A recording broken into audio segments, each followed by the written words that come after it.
Assalamualaikum warahmatullahi wabarakatuh. Innal hamdalillah nahmaduhu wa nasta'inuhu wa nastaghfiruh wa natubu ilaih wa na'udzu billahi min shururi anfusina wa sayyiati a'malina. Man yahdihillahu fala mudilla lahu wa man yudlil fala hadiya lahu. Wa asyhadu an la ilaha illallah wahdahu la syarika lahu wa asyhadu anna Muhammadan abduhu wa rasuluh sallallahu alaihi wa ala alihi wa ashabihi wa man tabi'ahum bi ihsanin ila yaumiddin, amma ba'd. Ma'asyiral mu'minin ibadallah, usikum wa nafsi bi taqwallah, fa inna man ittaqallaha waqah wa arsyadahu ila khairi umuri dinihi wa dunyah. Ibadallah, jamaah Jumat rahimakumullah, kesalahan manusia itu bermacam-macam, baik besar maupun kecil. Maka jadikanlah perbaikan kesalahan tersebut dengan cara yang mudah.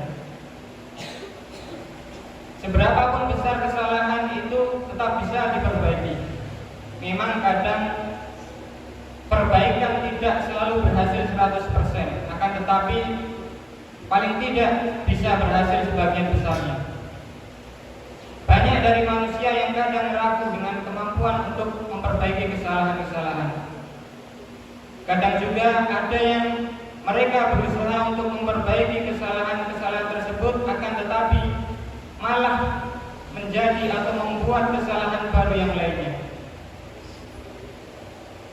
Misalnya ada seorang anak yang dia melakukan sebuah kesalahan kecil, akan tetapi orang tuanya mencelanya, kemudian merendahkannya dan membesar-besarkan masalah tersebut.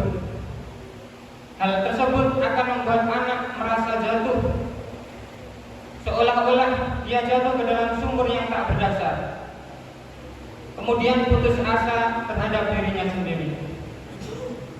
Hal ini bisa terjadi terhadap siapa saja, baik kita ataupun teman-teman kita atau orang lain.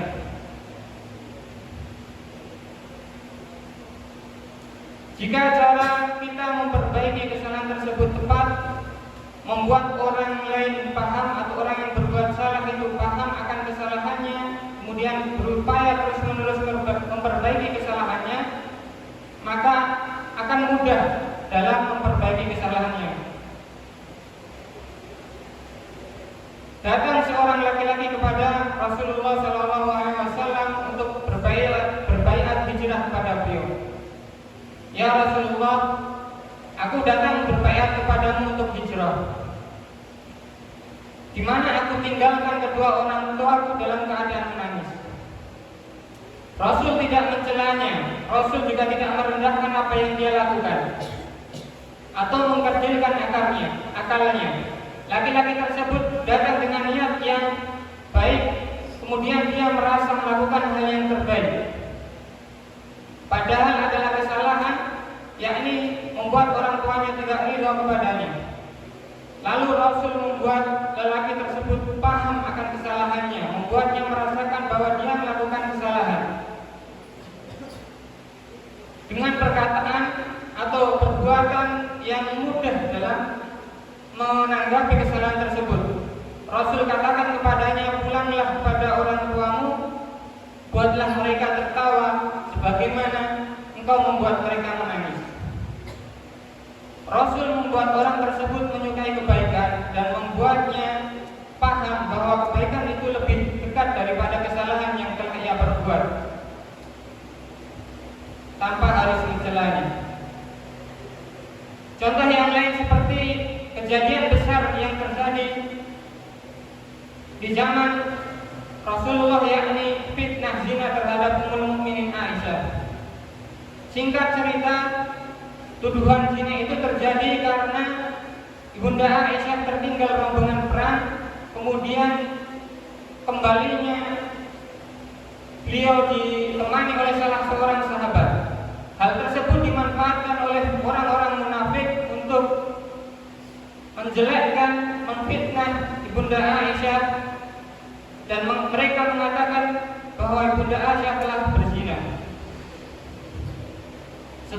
perjalanan tersebut Bunda Aisyah mengalami sakit karena perjalanan kurang lebih dalam sebulan. Kemudian beliau dirawat oleh orang tuanya di rumah Abu Bakar As-Siddiq radhiyallahu anhu. Setelah hampir sebulan barulah beliau tahu bahwasanya beliau ini sedang difitnah, dibicarakan oleh orang-orang tentang tuduhan zina tadi. Setelah beliau tahu, tambahlah sakit yang dideritanya, baik fisik maupun mental. Di mana fitnah tersebut hampir membuat terjadi perang antar saudara kaum muslimin. Singkat cerita, Rasulullah mendatangi Aisyah radhiyallahu anha di rumah Abu Bakar. Kemudian Rasulullah berusaha untuk memperbaiki kesalahan tersebut dengan cara yang mudah, yang baik. Rasul berusaha bertabayun kepada beliau. Kemudian beliau menjelaskan ini dan itu terkait fitnah tersebut. Lalu beliau berkata atau memberikan solusi yang mudah, yakni apabila beliau mengakui bahwa beliau tidak bersalah, maka Allah lah yang akan memperbaiki atau membersihkan masalah, membersihkan nama baik beliau. Dan sebaliknya apabila beliau mau mengakui jika memang beliau melakukan hal tersebut, maka jika beliau bertobat dan meminta ampun, Allah akan mengampuninya tanpa perlu berpanjang lebar, bertele-tele, menambahkan ini dan itu. Dan setelah itu Bunda Aisyah yang mendengarkannya lebih lega, karena selama ini Rasulullah belum berbicara dengan beliau. Kemudian singkat cerita, tak lama setelah itu turunlah ayat yang membersihkan nama beliau dari tuduhan zina tersebut.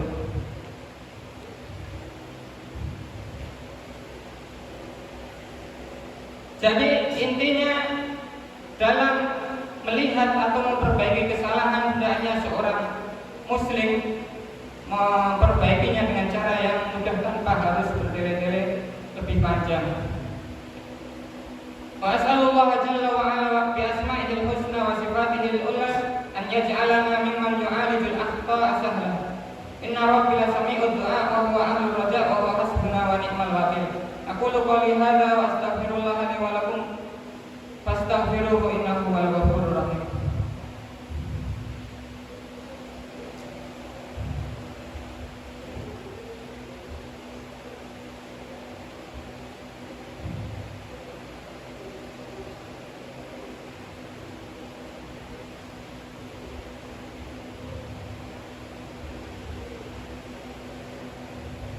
Alhamdulillah azimil ihsan wasi'il fadli wal judi wal imtinan, wa asyhadu an la ilaha illallah wahdahu la syarika lah, wa asyhadu anna Muhammadan abduhu wa rasuluh sallallahu wasallam alaihi wa ala alihi wa ashabihi ajma'in.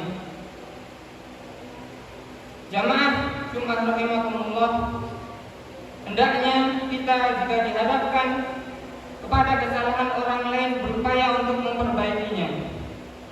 Kita coba memperbaikinya dengan mudah, tidak memperumit, tidak memperpanjang, bahkan naudzubillah jangan sampai kita malah ikut menyebarkannya dan ikut membuat kondisi gaduh seperti yang dilakukan oleh orang-orang munafik di zaman Rasulullah.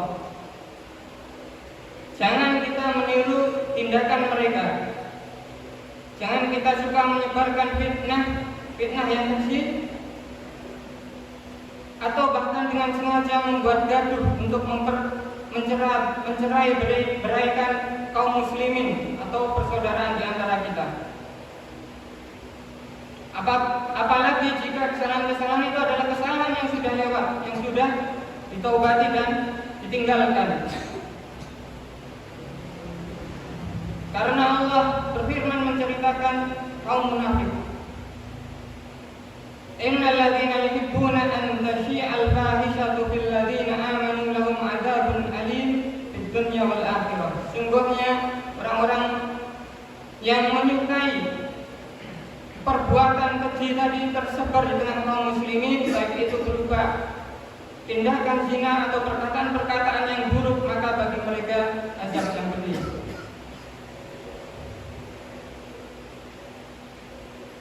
Wasallu wasallimu ra'akumullah ala Muhammad ibn Abdullah kama amarakumullah bidzalik fi kitabih faqala inna Allaha wa malaikatahu yusalluna 'alan nabi ya ayyuhalladzina amanu sallu 'alaihi wa sallimu taslima. Wa qala Rasulullah man shalla 'alayya salatan sallallahu 'alaihi biha asyra. Allahumma shalli 'ala Muhammad wa 'ala ali Muhammad kama shallaita 'ala Ibrahim wa 'ala ali Ibrahim innaka Hamidum Majid. Wa barik 'ala Muhammad wa 'ala ali Muhammad kama barakta 'ala Ibrahim wa 'ala ali Ibrahim innaka Hamidum Majid. Wardallahumma 'anil khulafa'ir rasyidin wardallahumma 'anis sahabati ajma'in wa 'anit tabi'in wa man tabi'ahum bi ihsanin ila yaumiddin wa 'anna ma'ahum bi mannika wa karamika wa ihsanika ya akramal akramin. Allahumma a'izzal Islam wal muslimin wa adhill asy-syirka wal musyrikin wa dammir a'da'ad-din ya rabbal alamin. Allahumma aminna fi awtanina wa aslih a'immatana wa ulata umurina waj'al wilayatana fi man khafaka wattaqaka wattaba'a ridaka ya rabbal alamin. Rabbana inna zalamna anfusana wa illam taghfir lana wa tarhamna lanakunanna minal khasirin. Rabbana atina fid dunya hasanah wa fil akhirati hasanah wa qina adzabannar. Ibadallah, udhkurullaha yadhkurkum washkuruhu ala ni'amihi yazidkum wa la dhikrullahi